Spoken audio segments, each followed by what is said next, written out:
All right, everybody. Thank you very much for coming today. I really appreciate everyone who's taking time out of their day to come to this. So, I was saying before, the genesis of this is that I really wanted to talk to Erin and Shelby because they've been putting out a lot of really good ideas and information on working with older populations. And we've had them both on the podcast. They were some of our mid earlier guests, and I just really wanted to get them back on, but I'd love to see them in conversation with each other. So about a month ago, we asked them if they'd be willing to do a podcast, and then we realized that we might as well just make it live. So the format of this is going to be really casual. What I mean is we've got a few questions that we're going to go over and sort of have a conversation, and then we'll be sure to take some time for Q&A at the end. Already some people submitted a few questions, so we'll go ahead and address those questions and some of the other questions we incorporated into the conversation. So I think we'll probably do this. Oh, hi, Robin. I think we'll probably do this for about I think maybe a 45-minute conversation or so, and then we can open it up to some Q&A.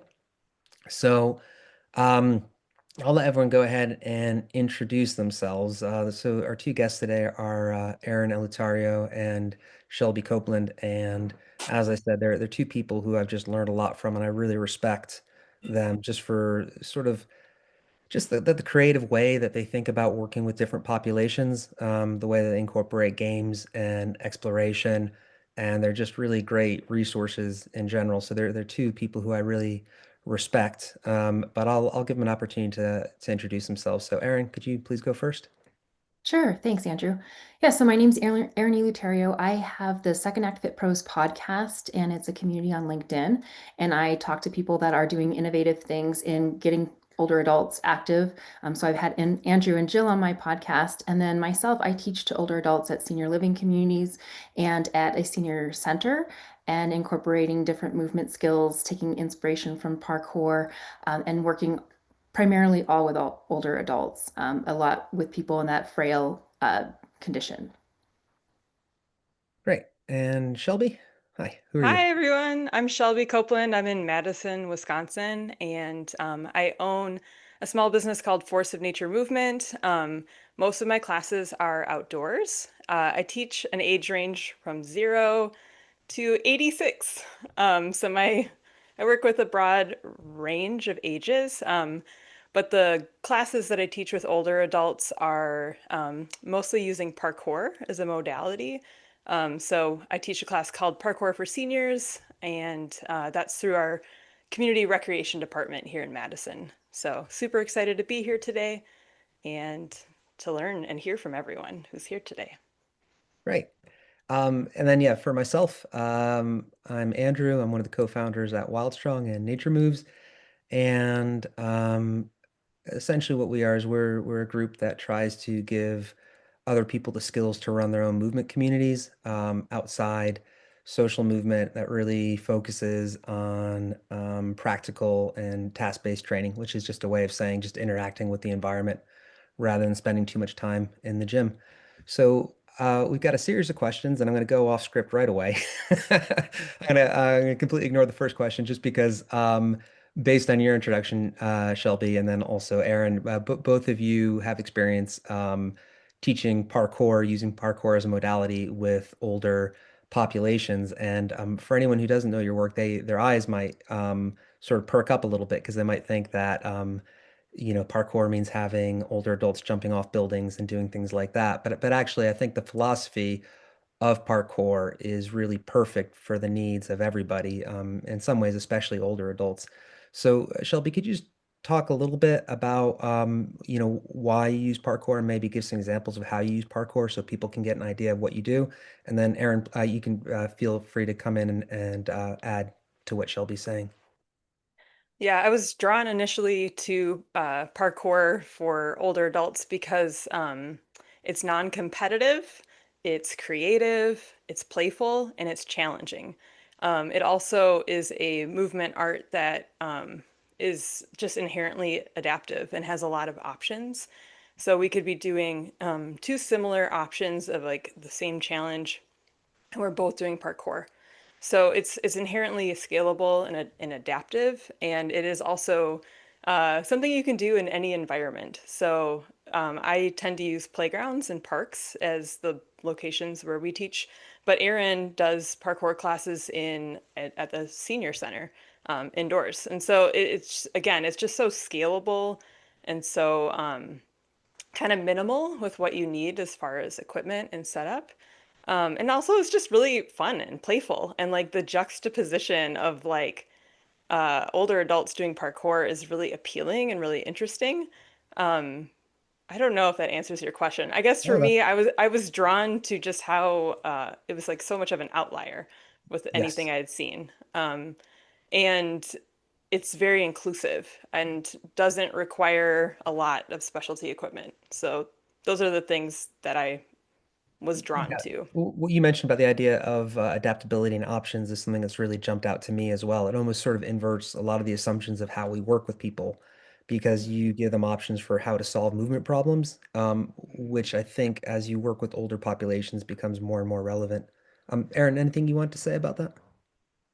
Yeah, so I would piggyback off of what Shelby said. I found it to be a really refreshing way to bring movement to an older adult population that wasn't a traditional group exercise format where it's all instructional. You're listening to the instructor and we're doing this thing, we're doing this movement. It's more about movement exploration and getting people moving within their environment. So, yeah, we're not using special equipment. We're not bringing out fitness equipment or anything like that. It's how do we engage with our environment and move through it in different ways so that we get more confident in our movement abilities.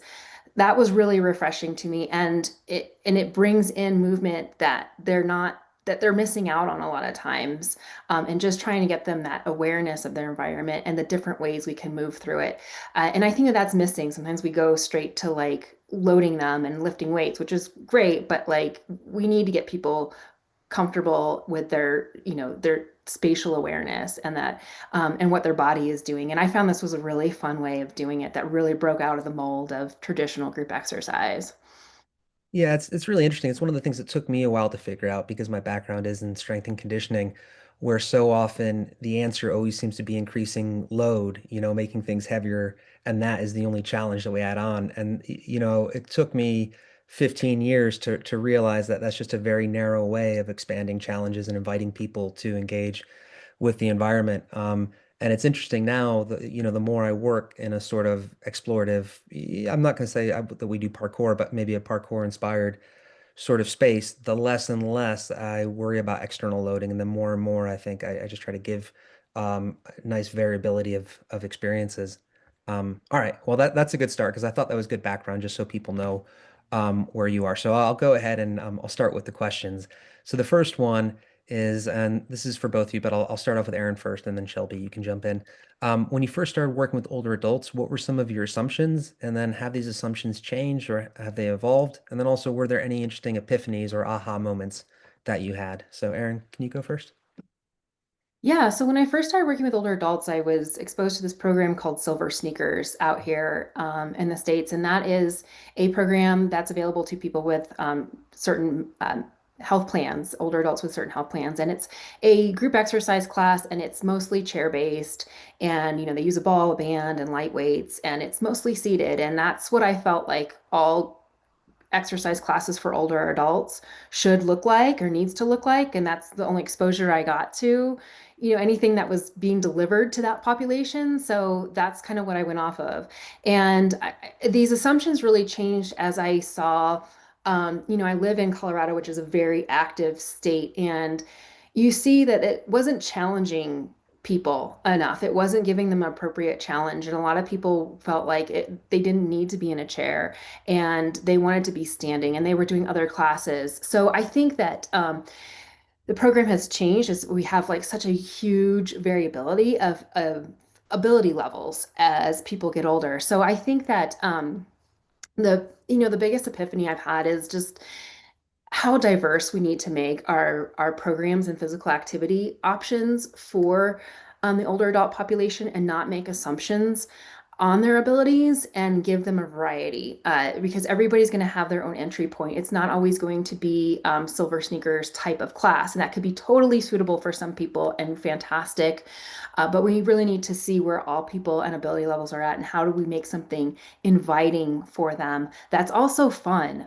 So much time, I think classes are really kind of Yes. just, sets and reps, rigorous, and it meets some people's needs are totally happy with that. But this fun aspect was missing.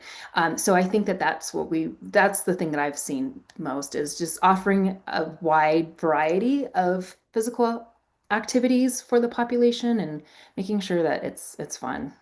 Yeah, I think the idea of fun is so important because so often, especially with certain populations, people can feel like physical activity is something that's prescribed to them or forced to them, like you need to do this or else something bad will happen. And I think for a certain sliver of the population, that might be an effective motivator. But, there's so many things that people aren't forced to do. There are things they enjoy to do, they enjoy doing. And it's interesting that there's such a chasm sometimes between physical activity and enjoyment as we get older. Shelby, can you talk about your experiences?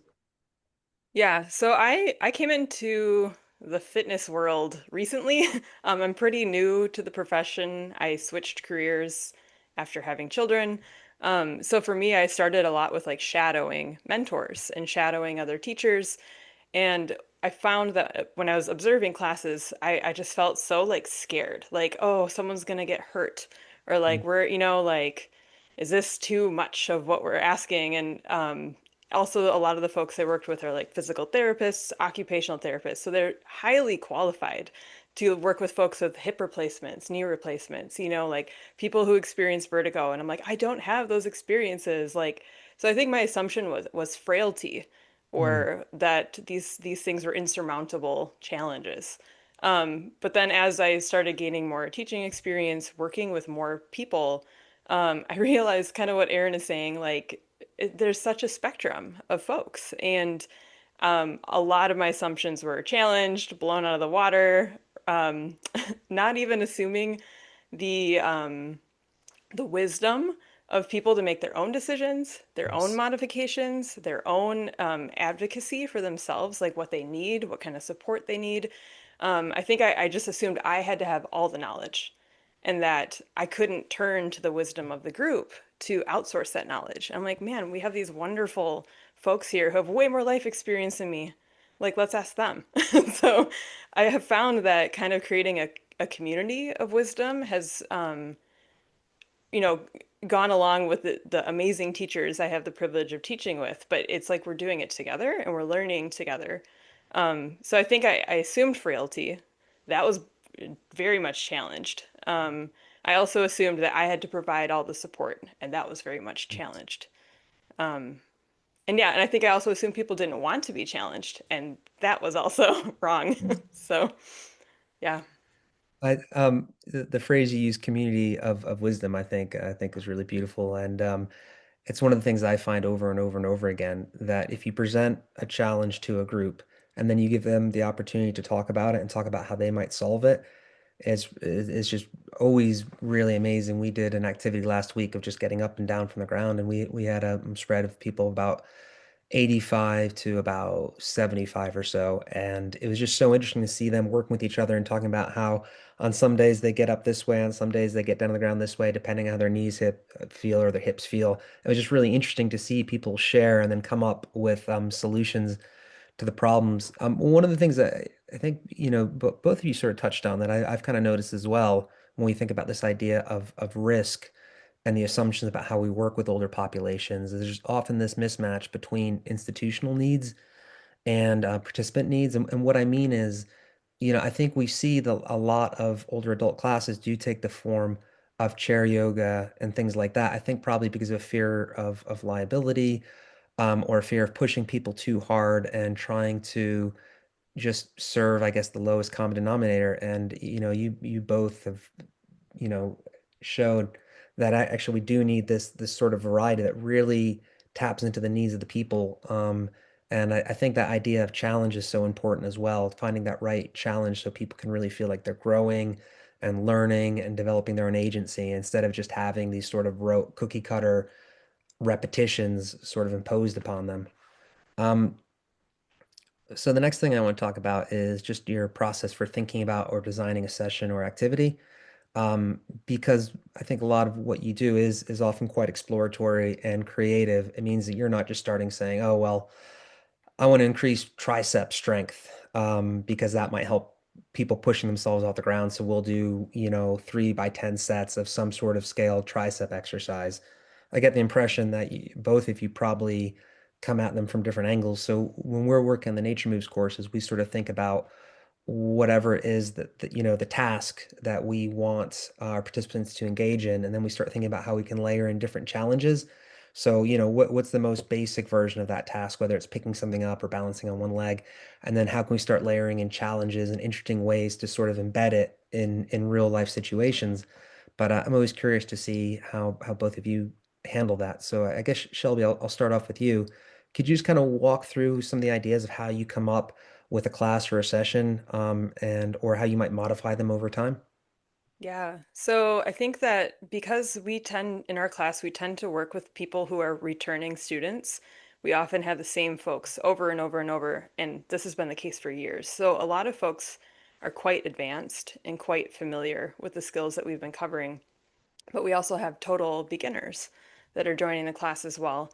So we're often thinking about things that can be scaled for any need, like based on ability or skill level, comfort level, like how safe do they feel, rolling outside, Yeah. maybe they just don't feel ready for that. So we tend to have, many options prepared.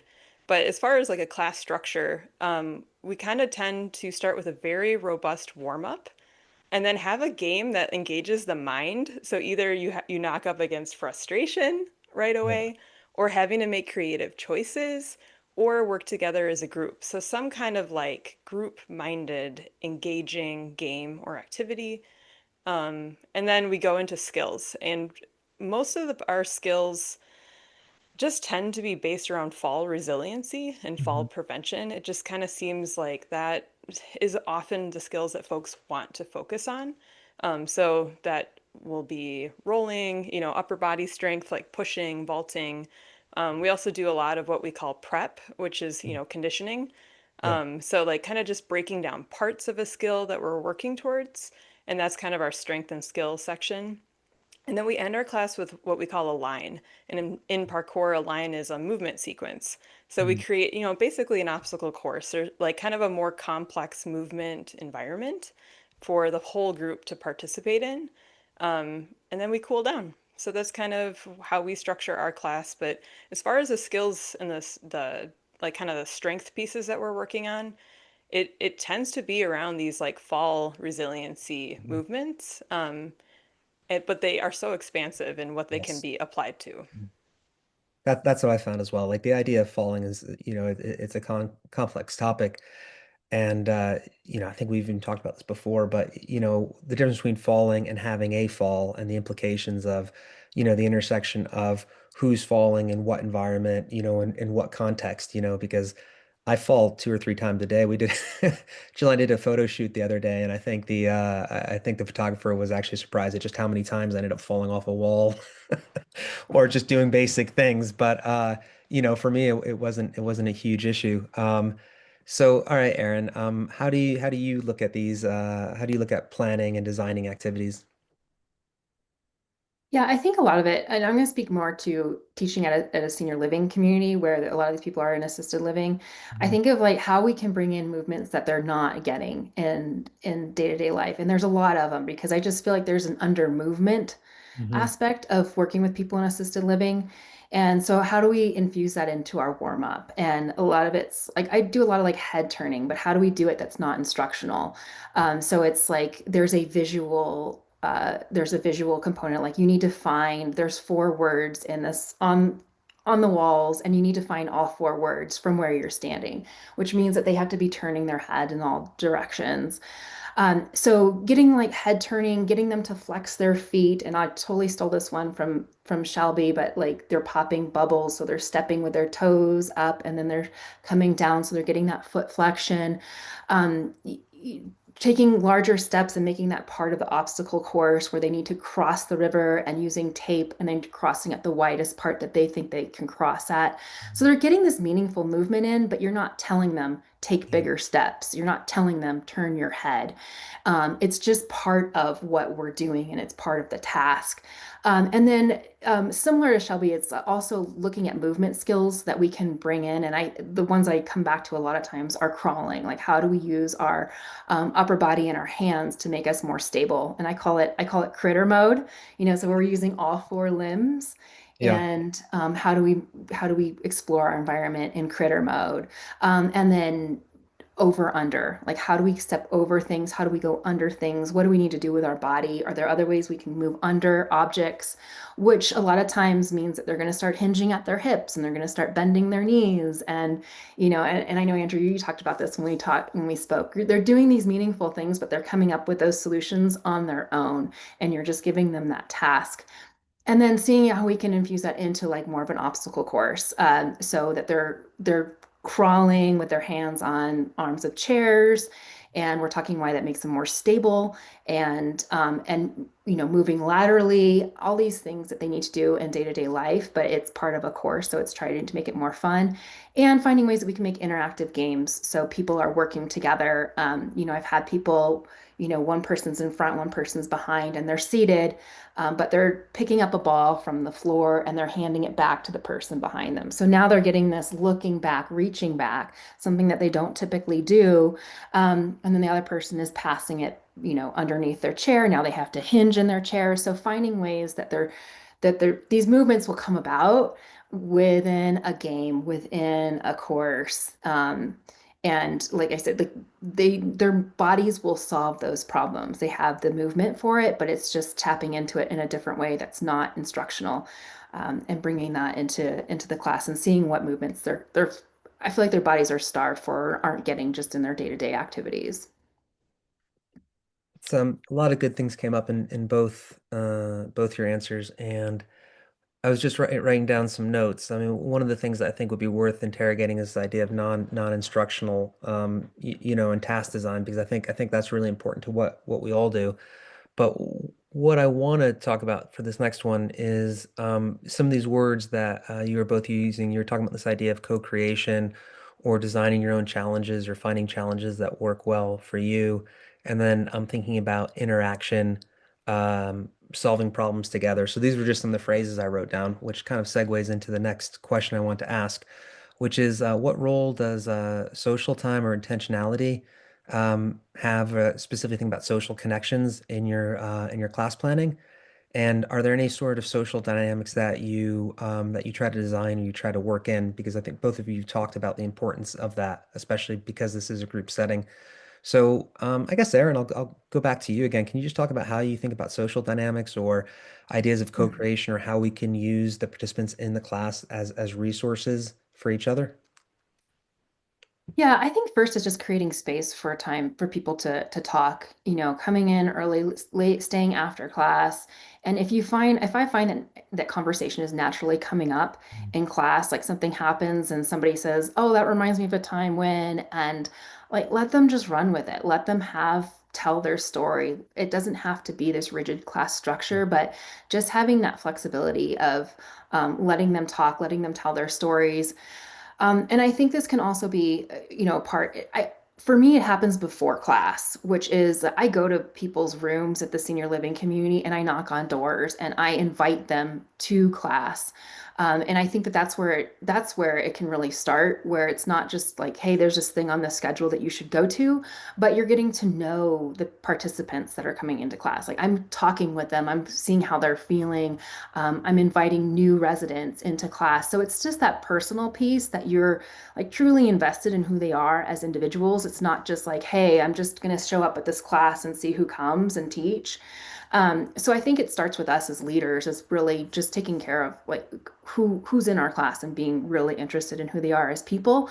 And then in class, I think it's really just about the interactive portion of it. When they're if they're doing any kind of partner work, is there an opportunity to learn something about each other? Like you're going to be paired up and you have to tell your partner where you were born. And it's a one word answer, but it's something that they can start to get to know each other, or, you're telling each other your favorite food, something like that, where they get to share something about themselves.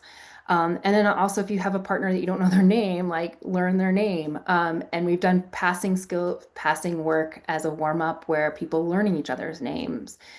So I think any ways that you can partner people that can offer deeper connection, not just like, here, you two you're going to pass the ball back and forth, but it's a time to introduce themselves and to say something about themselves. I think that social component is so important. And even when you're doing like teamwork or team skills, um, just the prompt of high five, like high five your teammate, high five your partner. I think there's something really, it's like, it's small but really meaningful to have somebody that you get to high five. It's that human touch, it's that connection. We're in this together. And it's one of those small things. It's a big thing Yes. for people when they're in a class. So just those little moments of connection that we can create throughout, before and after class. Yeah, it's interesting. We were running a course the other day, and the students came up with so many really great creative ideas. And whenever I run a course, I always step back and see what it is the students come up with. And I wrote down all these things, but there's one interesting one. There's an activity that we do sometimes that actually is hand contact, so palm against palm, things like that. And the students, they opted to use a dowel as an intermediary, so no one touched anybody in between. And I asked them why, and they explained, well, not everyone is comfortable touching. And I thought, that it is true. It is really nice to incorporate that. But also, there are all these interesting benefits that come out of interaction. But sometimes just like a little bit of human contact, or if you're balancing and someone helps steady you or something like that, is so important. It's one of those sort of intangible qualitative nutrients that a lot of times, especially if people are in sort of an institutional context, we don't always get. So it's one of the things I think about as well is that, yeah, just those contacts, the high fives, the eye contact, they're really important. Shelby, what about you? Can you talk a little bit about social dynamics and how you think about it in your classes? Yeah, I just want to say everything that Erin has said, it's Very so cool. awesome and such good observations. And it makes me think of this teaching model that came out of the Movement Creative, which is a group in Brooklyn, New York, and they have these beautiful teaching models. And one is like, it's called the triptych, and it's three circles, and it's mental, physical, social. And it's like if one is too lopsided, the other ones aren't going to work. I'm not going to take a physical risk if I feel unsafe, if I don't Yes. feel supported, if I don't feel, mentally prepared that day, or maybe I slept poorly, or, whatever the factors are, you kind of have to learn how to weigh those things before you take physical risks. And sometimes what we're asking is pretty high challenge. So I think that exactly what Erin said, just making sure people feel welcome, making sure people feel known and safe. And the way our class works is we have recruiters, like we have people that are like they start inviting their friends. And so often people are coming in with friends already. Folks will carpool to the class together, so that social barrier is already a little broken for them. They're coming with their crew, with their friends. But for newcomers, just making sure they're included and that there's equal opportunity for them to be known and to be seen and to feel safe and to make sure their needs are known by an instructor. So we do, at the beginning of each class, we do a large group check-in. And the Hmm. check-in, sometimes it's really playful. It's a silly question. Or it could be serious. Like, do you have anything you want to share with the group today, like that's going on in your mind, your spirit, or your body? And some people will be like, oh man, my hip is really bugging me today. And then, the teachers will note that, and then we'll be ready for hip-friendly options for that person. And then we'll often do a check-in at the end. Hey, does anything feel different? Do you feel lighter? Do you feel more warmed up? Like, are you less grumpy? Like whatever people want to share. And so it's kind of fun to do that beginning and end check-in. Because sometimes things change and sometimes it's positive, sometimes it's neutral. That's Yeah, okay. yeah. That's information. Yeah, it's Um, to draw people's attention to it as well. Sometimes people won't even realize until they realize, mm. oh, actually, that is feeling good. What were you gonna say? Oh yeah, and yeah, just I think it also helps kind of set a reminder that we're kind of in charge of Yeah, ourselves. Like, oh, I'm feeling really overwhelmed today. Maybe I'll sit out that jump challenge. Or I'm yeah, feeling Like, I don't want to touch people today. I'm going to make sure I set that boundary for myself. Yeah. And we're also really good in our class about asking about touch ahead of Yes. time, always making sure that's okay. And then the other thing that we've been doing is we've been empowering people in our classes to spot each other. So if people are taking on a challenge and they want like a partner or spotter, we've been training people how to be effective spotters. And so we use, stuff from rock climbing, just parkour, how to be a good spotter. And Yeah. that really empowers people. Like we have a few folks in our class who've just really stepped up to that challenge to be a support person. Um, and it's been just cool to add that extra layer of safety for folks as Yeah. well. Yeah, I think you're right. Everything that we do here is quite challenging. So it's like really important to have that high support with, appropriate challenge environment. You said two things that really made me perk up because it's something I wanted to talk about anyway. You mentioned how naturally you kind of have people who end up being recruiters, and I think every group always has this sort of the people who are just really good connectors and they bring people in. I know we've got a few in our group, and then also the people who are there for both emotional and physical support on things like spotting. And that's one of the things I found. It's just amazing how these different roles can sort of organically pop up in these communities and how they're just so important for the long term, I think, sustainability, to have the people who are friendly and greet the new people and, to have the people who like to show up a little bit early and help set up, or to have the people who are a little bit more confident and they feel like that, they can support here or there. And that's one of the things I love is just to see how these roles kind of emerge outside of the official role of the coach or the facilitator. Um, so one thing I wanted to talk about next is this idea, and we talked about a little bit in the pre-chat, is this idea of expectations of a fitness class or a group fitness class, physical activity. So the question is, what have you observed in your work when working with older adults or really adults in general regarding expectations of group fitness, group physical activity? How does an outdoor playful class shake up these expectations in positive or negative ways? Um, and even, how does this change the way that you talk about your classes in terms of how you talk about the role of play? Um, and I guess, Shelby, I'd like to hand this one off to you first because I know it's something you wanted to talk about. So do we want to unpack expectations first or Well, play that's a good first? question. Yeah, I gave you a multi-question. So I Mhm. guess for me, it's tied in because the expectations. Well, okay, well, I'm going to give you a two-parter then. So in terms of the expectations that people are coming in when they first come to one of your classes, and then how you respond to those expectations and maybe how you upend them, and then how is play a hmm part of that? Yeah, and so I think that our class is quite different Mm, than a lot of group classes people have taken. In our classes, we've partnered with our local community recreation department.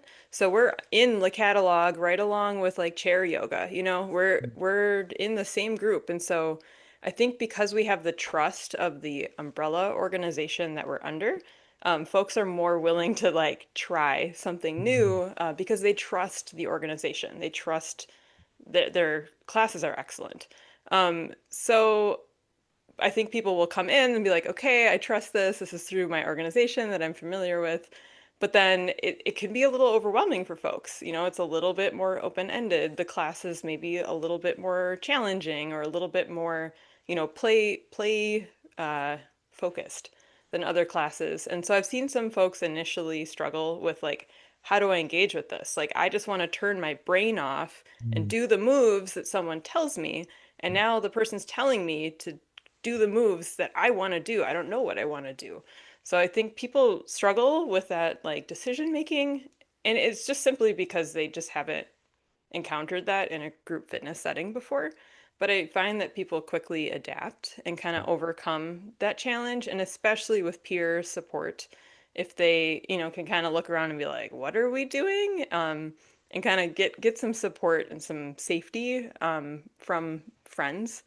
I mm. think that helps. And we usually ease into our sessions as well. We'll start with fundamentals, we'll repeat and review things so we're not like throwing people in the deep end right Yeah. away. Um, so does that kind of answer your question with expectations? Yeah, I think that's good. And then I'm curious to Okay. see, how you handle this idea of play. Sure. I think it's the same thing. I think it's Yeah. kind of easing people into it and kind of offering maybe familiar pieces of play. Like most people have played The Floor is Lava. Mhm. Most people have played tag. Most people, have just kind of finding like points of play that maybe people have done in their life at some point that holds some kind of delight or joy, and then kind of building off of that.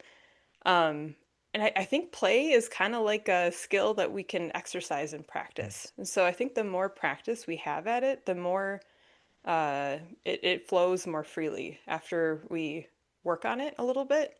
So I think just giving that opportunity every class to practice play will help people kind of become a little bit more comfortable with that. Mhm. But I think initially it's tough to know how to engage with that.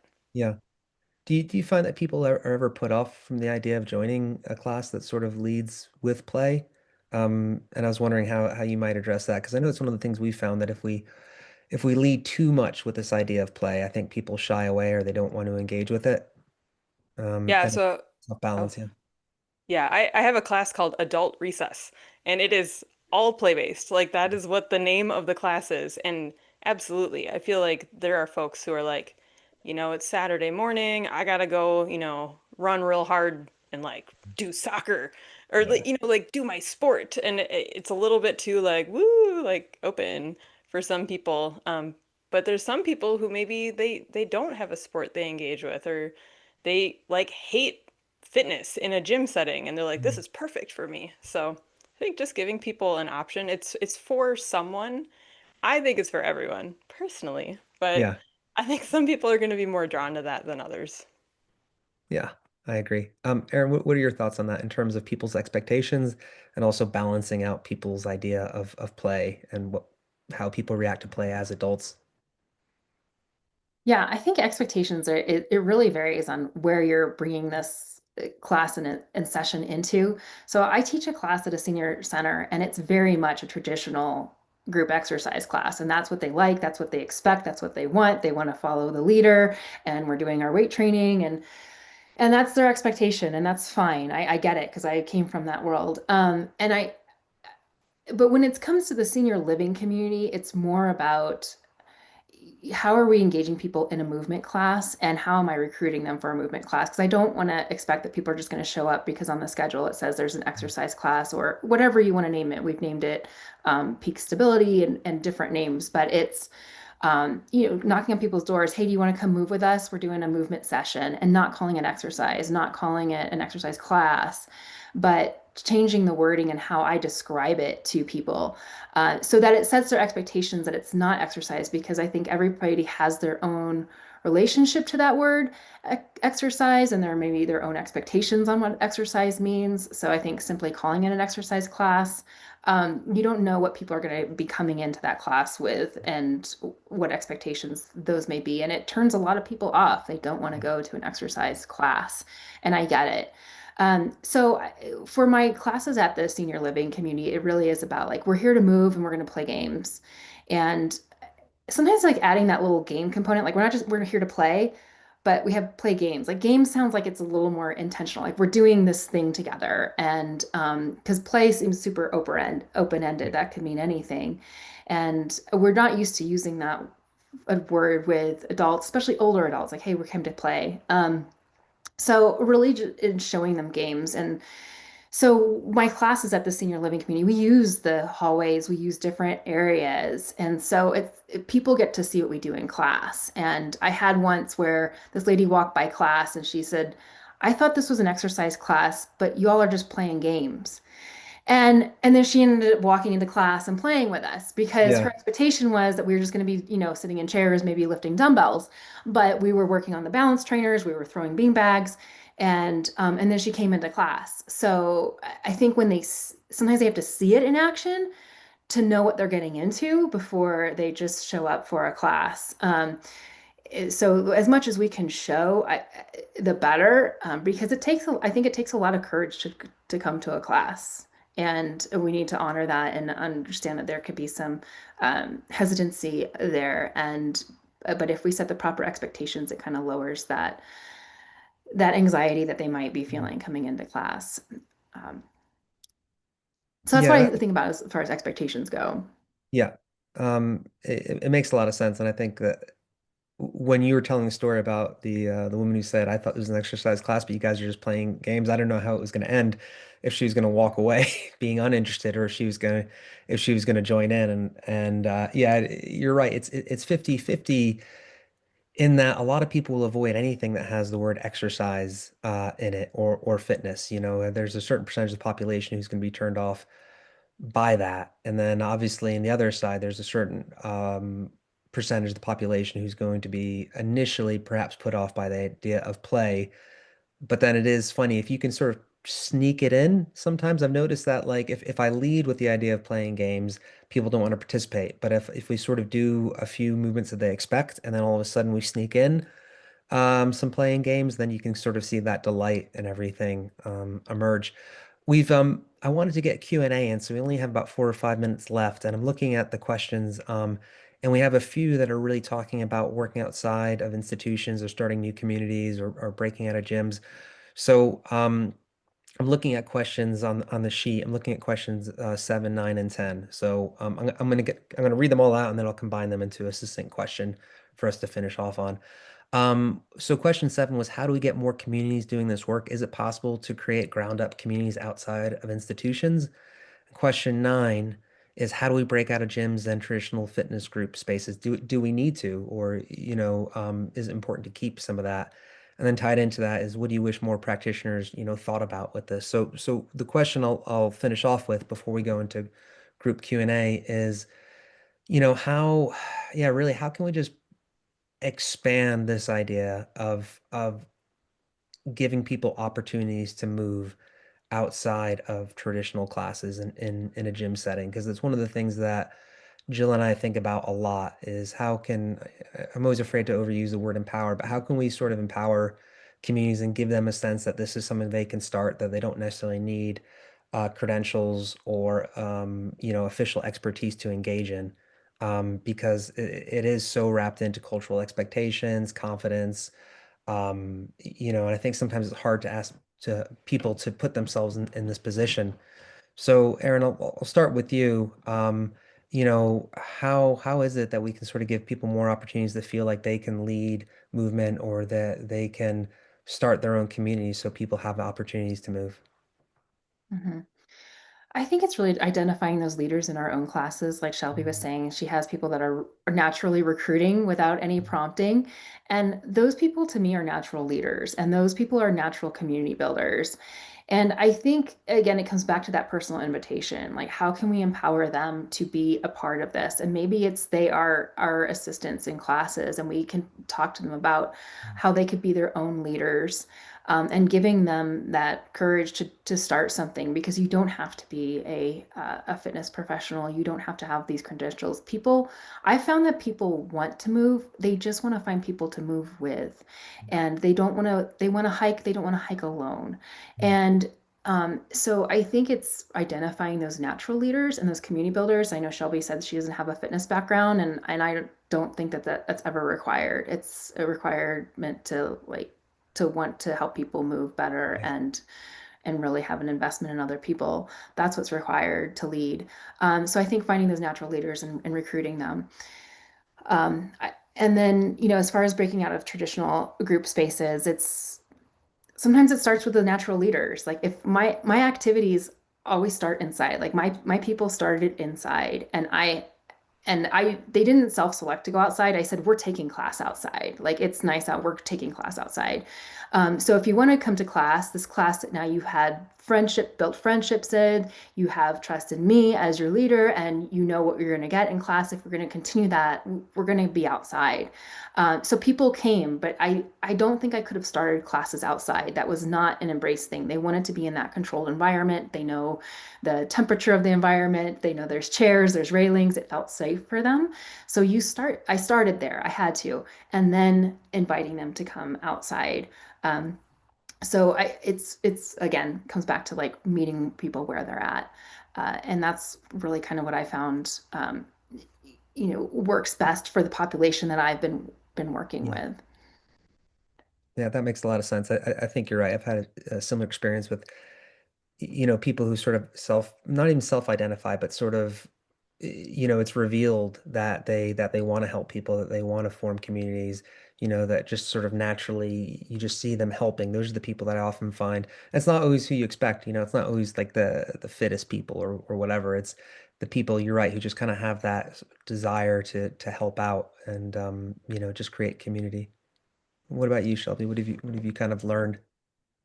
Yeah, just kind of echoing what Erin said. I think direct invitation goes a Hmm. long way, whether that's inviting people to step into a role or to empower the whole group to provide support for each other.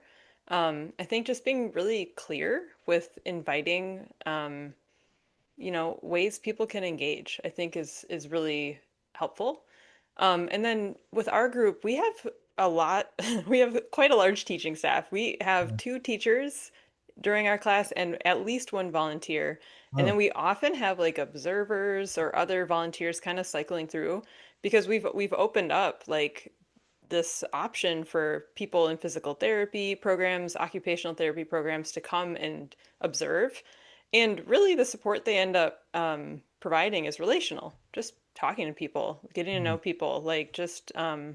So I feel like relationally, their presence has really helped build more leadership and just support in our community. And the hope is that they would go off and do their own classes, that we could expand our programming. So we're not all just hanging out in one class, like that yeah. we're multiplying.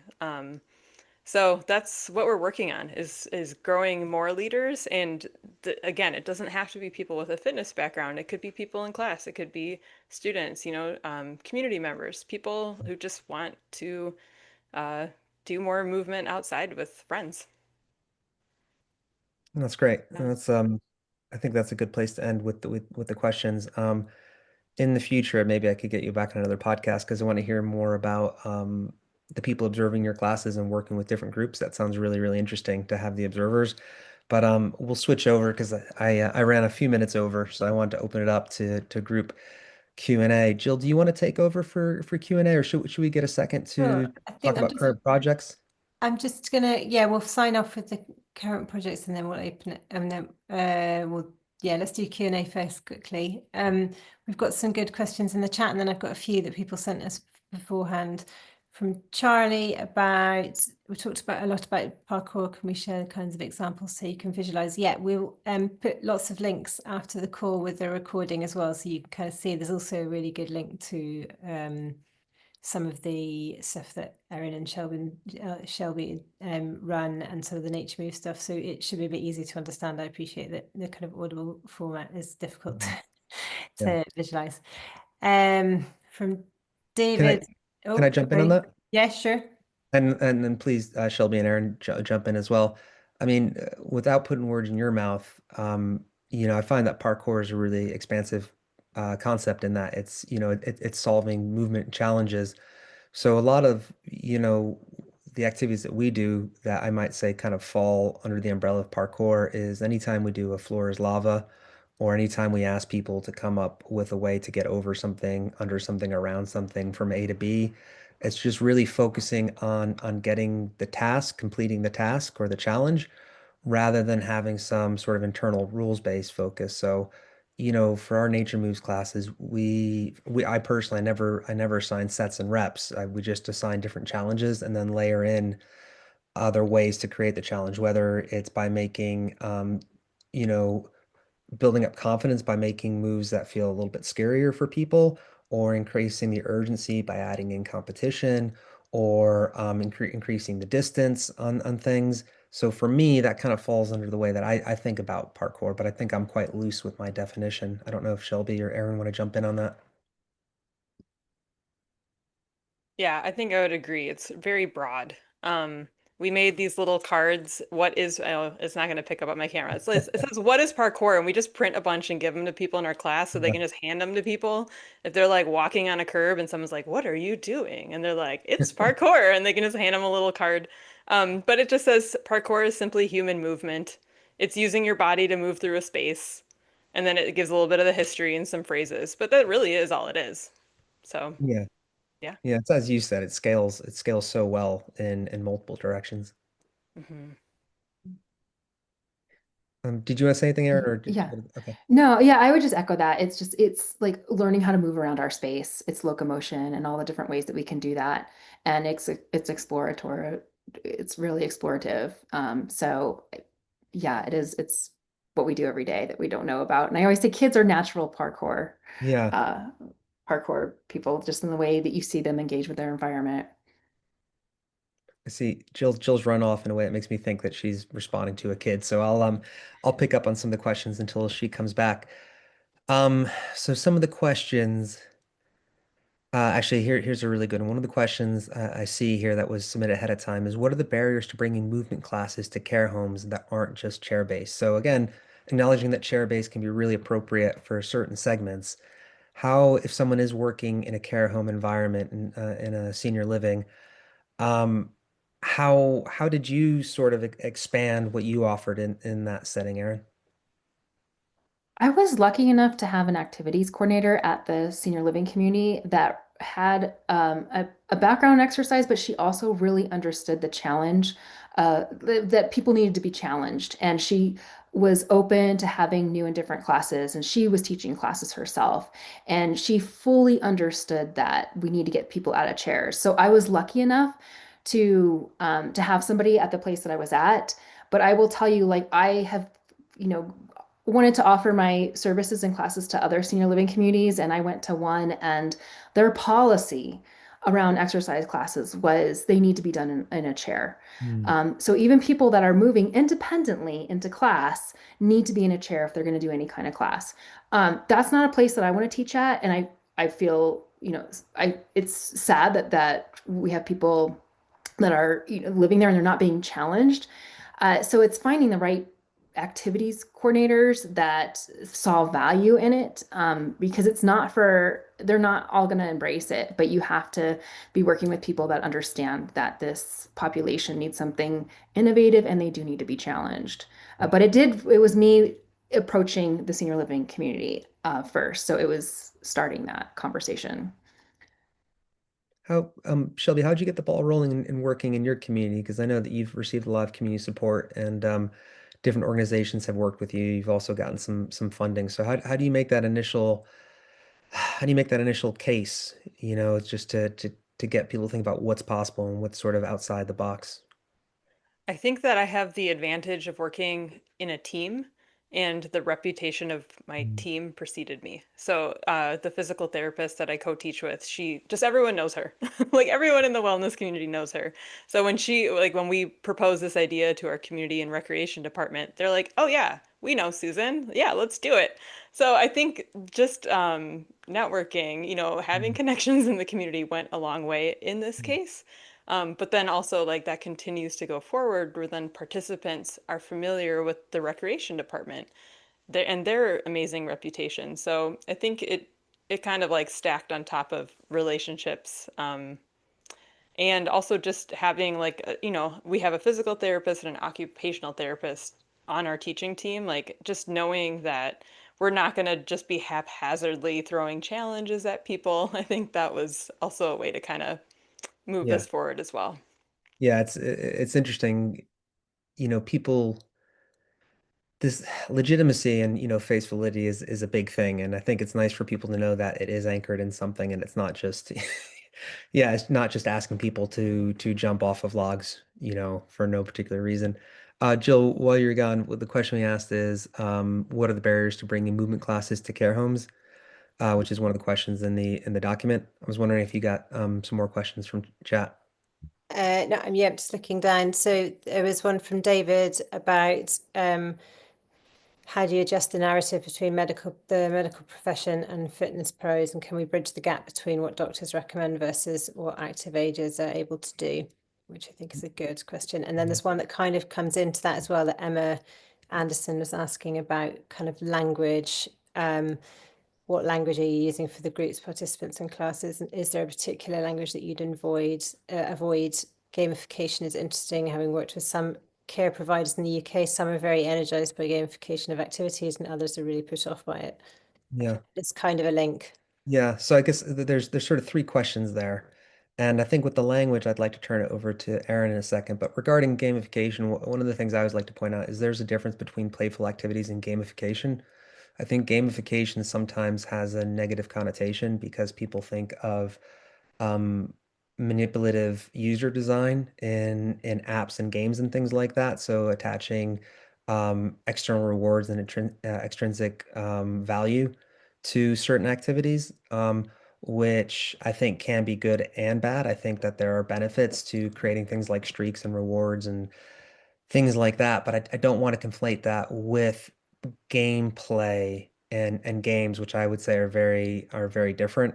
So one is kind of like a reward-based structure that you might see like in a video game or a casino or an app, whereas the other one is inviting people to engage with the environment and come up with their own games, which seems like a minor thing, but I always like to point out because sometimes when I say that we play games, I want people to understand that it's not like an app-based reward structure, which a lot of people assume. Aaron, so Jill had that question about language that you use, or sometimes language that you might avoid, or just language we should be more mindful of. If you could Mhm. start, and then Shelby, if you have anything else that jumps out at you regarding language, you can share it as well. Yeah, so I think it's really important the language that we use in class if it's really empowering or if it's causing fear. And I'm try to be really intentional about when I use the word fall. And I try not to use it a lot. And it depends on the context that you're using fall. It's like, and we use this term fall prevention so much. And I really like this term fall resiliency or fall preparedness because that's what we're trying to give people, the movement skills to be able to handle a fall. And I think when we're talking about a class and we're talking about giving them the skills to deal with a fall, that's one thing about talking about falling. But when we're talking about things like you don't want to fall, don't fall, it's creating this fear, and and we have so much that we talk about fall prevention and all these stats on breaking hips and fractures and the death rate. And I think that that causes more fear. And I know it's meant to try to motivate people to move and do things that so they don't fall, but I think it's actually doing a little more harm than good in my personal opinion. So I think we need to talk about fall preparedness, and when the words that we're using in class is, we're going to talk about how we can be more stable. We're going to talk about how we can be steady, how we can be strong, how we can be resilient, how we are capable, and using those words throughout class. And because that's what I want them to believe about themselves. And I feel so strongly about this that I create these silicone bracelets that I give to my participants, and it says strong and resilient. Mm, And I want those words to be in front of them because that's what I want them to believe about themselves. That's what I believe about them. And I think anybody that is, has those words that they're seeing in front of them visually, and you're using those words for them, I gotta believe they're going to be more resilient to a fall because that's what we're trying to instill with them, not fear. So just being really careful about the words that we're using and making sure that it's building them up rather than the don't fall that we hear all the time. Because falls are not bad. Falls where you don't recover, you mm, can't bounce back, that's a bad fall. So yeah, there is context to falling that we lose when we talk about older adults falling. It's just like all falling is bad, yeah, and it's really not. So we need to add more nuance to that. yeah. And then I think we all know with like the fear of falling cycle, the overcautiousness sometimes can be a risk factor associated with falling. And then, yeah, being overly aware of one's movement, which sounds counter what you'd expect, but sometimes being overly careful is actually a risk factor for falling, which is really interesting. Is there anything you've noticed about language, Shelby, or things that you sort of think about when you speak in your classes or when you put out materials on them? Yeah, I think I just want to echo what Erin said, that those positive narratives are really important, and storytelling, people sharing, oh yeah, I was carrying this painting and I tripped and then I buckled at my knees and I landed on my bum. Like they still fell, but it was like, a non-scary, Yeah. like successful fall. So, So oh yeah. making space for that. And then also just language in class. I just like to try to say like words like options Hmm. instead of like modifications or adaptations, just being more respectful with language in class as well. Yep. That kind of ties into David's question as well. I think it's easy to fall into the trap of medicalizing or pathologizing certain language, so I'll just say, well, this movie might not be a good match for you today, as opposed to saying it's contraindicated or something. David's question is, how do we adjust the narrative between the medical profession and fitness pros? Can we bridge the gap between what doctors recommend versus what active agers are able to do? And this one's interesting because where you are, this trend could already be happening. And I think one of the things I've seen in general is I think the UK has been very proactive about this and is continuing to be more proactive. I think that between NHS recommendations and NICE and ICE, um, a lot of the recommendations are about going out and being active in physical activity. And I think that some of the strongest proponents we have of physical activity for older adults actually is coming from a lot of sort of community-minded and activity-minded GPs and doctors, and it's something I'm seeing more and more of. Now, that's not to say there aren't, I think, a lot of overly cautious medical professionals who, for whatever reason, whether it's fear of liability or fear of how we talk about risk or just concerned that their patients are going to get hurt or whatever. I think we do see a lot of overly conservative language as well. But I do think this is something that's probably different in the US and the UK. In my own experience as, someone who lives in the UK now but was born in the States. Andrew, Um, I'm just gonna jump in because we're just over time, and I'm aware that Erin has to leave. And so it might be just quite good to Shelby, do you need to leave on time? So there's a couple more questions I'd like to answer, but I'm okay. okay. are you okay to stay, Shelby, for 5 more minutes? Okay, Okay. I think while Erin's here, it'd be good just to have a quick roundup from Erin about what you've got Yeah. coming up, and then we'll just get back on the Q&A. And to anyone that wants to stay, you're very welcome. If not, we will share the recording and links to it. There's a good comment from Emma about how it links in with the national sort of policy landscape around active aging. So we'll get back to that. But Erin, I'll just give you the floor quickly before you need to dash off. Yeah, sure. Thank you. Yes, so you can follow me at secondactfitpros.com. I am on LinkedIn. I post a lot on LinkedIn, so if you're on there, feel free to follow me there. My podcast is you can find at secondactfitpros.com. I have a community on LinkedIn, and Shelby and I are going to be doing a webinar on July 15th on reclaiming movement, how we're bringing parkour to older adult classes. And so I'll be talking with Shelby, Susan, and the other coaches that she works with out there in Madison and talking about what I do and how we're bringing parkour to older adults. And that's on the website, secondactfitpros.com. So you can sign up there, and that's in July. So that's how you can find me. But thank you so much for inviting me to this conversation. This has been fantastic. Thanks, Aaron. I really appreciate you coming. Thanks very much, Erin. Thanks. Okay, we'll wrap up. Let's say we'll wrap up at 15 past. Because I'm Cool. aware that you could just keep going on this. Yeah. What where we were talking about language, I think. Yeah. But also it does link into this sort of perceptions of risk. And there's a point that Emma said about, I'm interested to know about joining up with national conversations around aging well and living life to the full in the policy landscape. I mean, that's within the UK context. It does feel like there's a little bit of friction between the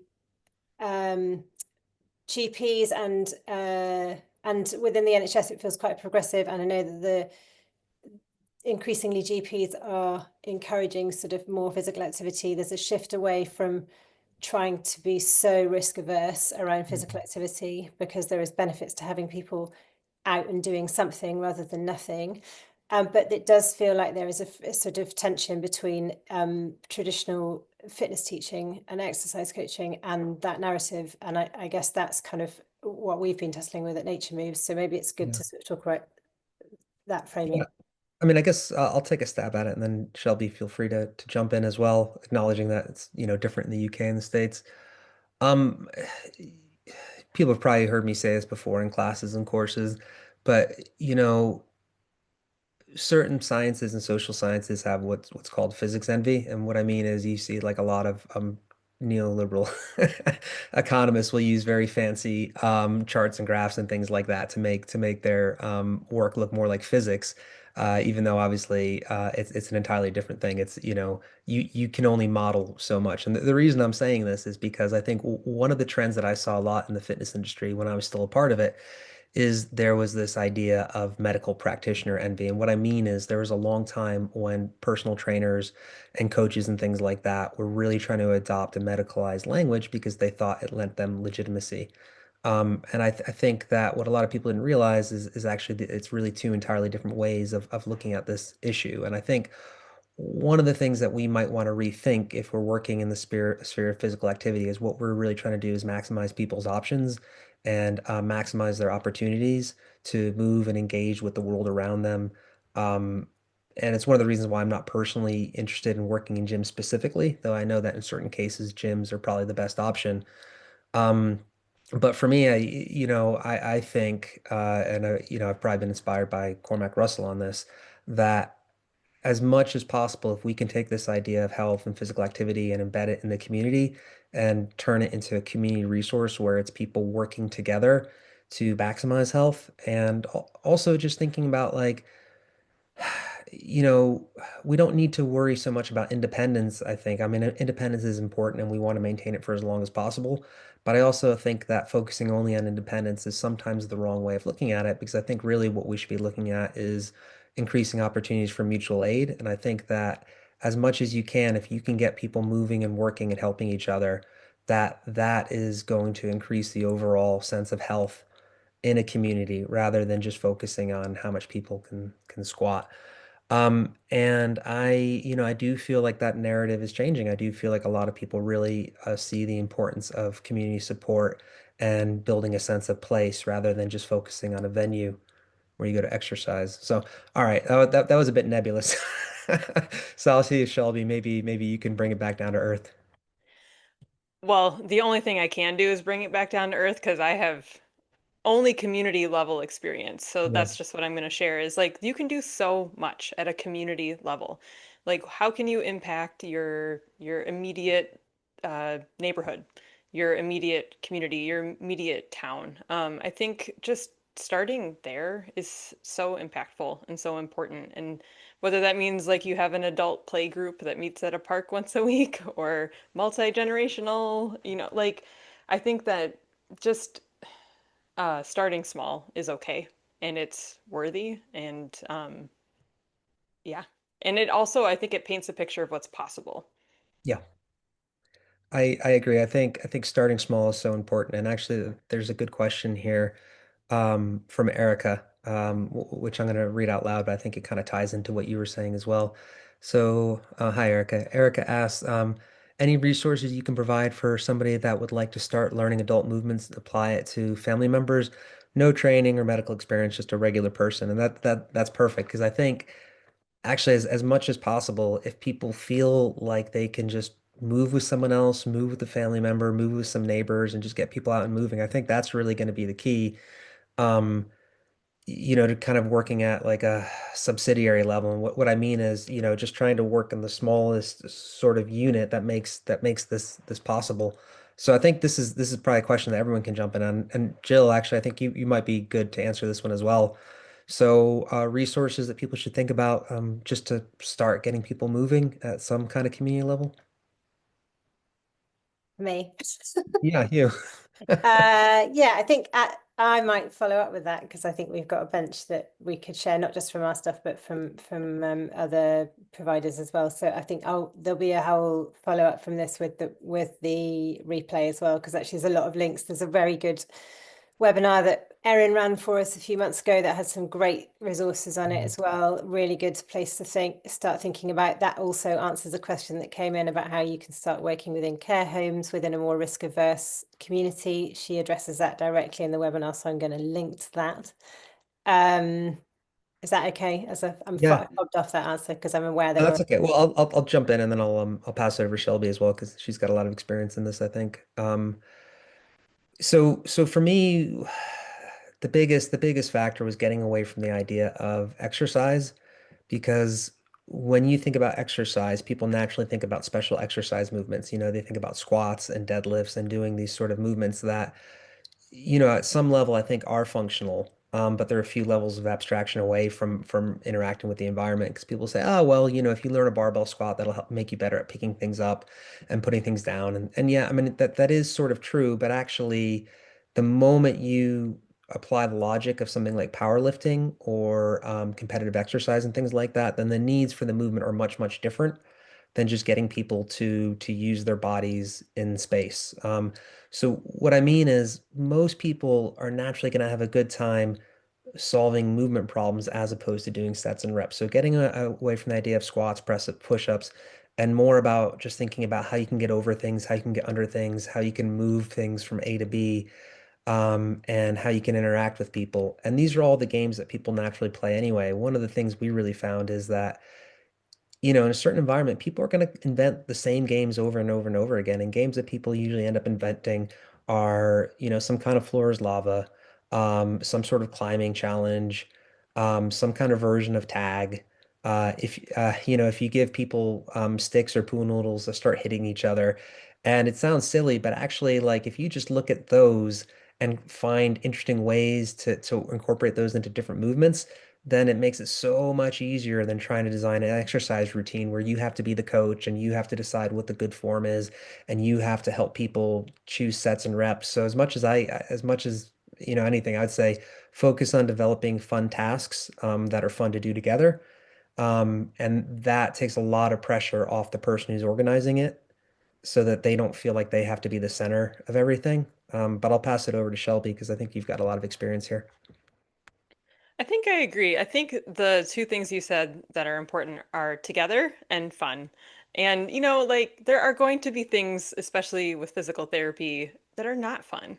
And that's just how it is. But is there a way to kind of create at least like some social, reward?